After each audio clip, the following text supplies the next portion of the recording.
Welcome to SF brand saris. இன்னைக்கு இந்த வீடியோவில் பார்க்க போகிற கலெக்ஷன்ஸ் வாழைநார் பட்டு. இந்த வாழைநார் பட்டில் என்ன ஸ்பெஷல் பார்த்தீங்கன்னா, இதில் நம்ம own weaving and own designing. So இது வந்து ஒயிட்ல க்ரீனு. ஸோ இதுலேயும் வந்து நம்ம வாழைநார் பட்டை பொறுத்தளவுக்கு ரன்னிங் ப்ளவுஸ் இருக்காது, ஆனால் நம்மளுடைய சாரியில் ரன்னிங் ப்ளவுஸ் நம்ம அட்டாச் பண்ணியிருப்போம். ஸோ இந்த யாழியோட டிசைன் பார்த்தீங்கன்னாக்கா சாரீ ஃபுல்லாகவே வந்திருக்கும். ஸோ இதே நம்ம இப்போ கலர்ஸ் பார்க்கலாம். ஒயிட்ல ப்ளூ மெட்டீரியல் ரொம்ப நல்லாவே இருக்கும், ரொம்ப சாஃப்டாகவே இருக்கும். வாழைநார் பட்டு எல்லாருக்குமே அதிகமாக பிடிக்கக்கூடிய கலெக்ஷன். சிக்குல பிங்க்,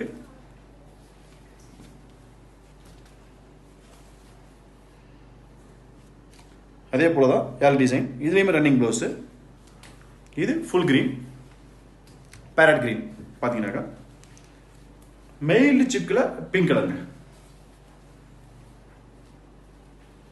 இதுலேயுமே ரன்னிங் ப்ளவுஸ் இருக்குது. இதில் என்ன ஸ்பெஷாலிட்டி பார்த்தீங்கன்னா, இது நம்ம ஓன் டிசைன்றதுனால சாரீ ஃபுல்லாகவே யாழியோட டிசைன் இருக்கும். அது மட்டும் இல்லாமல் ரன்னிங் ப்ளவுஸுமே வந்து கான்ட்ராஸ்டாக இருக்கும். தேங்க்யூ.